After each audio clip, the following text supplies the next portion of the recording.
L'INEF Pirineus ha acollit l'alumnat de primer curs del centre amb una jornada de benvinguda al Centre Cultural Les Monges per presentar professorat i visitar les instal·lacions. En total, 46 persones han iniciat el nou curs a primer de Ciències de l'Activitat Física i l'Esport. Entre aquestes, algunes de la Seu d'Urgell que valoren continuar amb la pràctica d'esports a la ciutat i les avantatges de seguir a casa.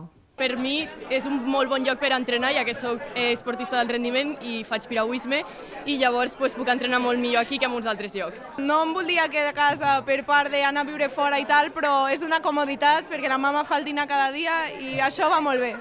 D'altra banda, l'alumnat vingut d'altres indrets del territori, com de Reus o del Pinell de Brai, a les Terres de l'Ebre, han reconegut que trobar pis els ha costat o fins i tot han optat per una residència.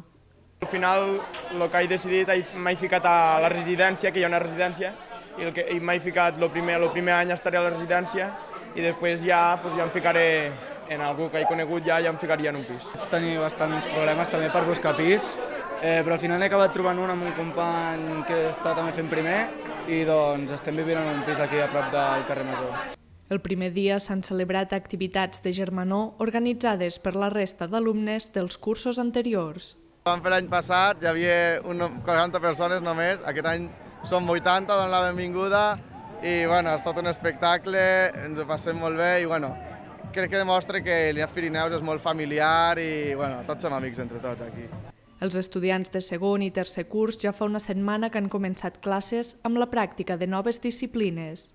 Hem fet BTT, bici de muntanya, portem una setmana ja que la portem fent, i ara ja ve futbol, bàsquet, esports així més de poliesportiu, però ara ve esquí de fons també, que estarà molt guai, jo crec, i tot el que més, fisiologia i tal, que també és interessant.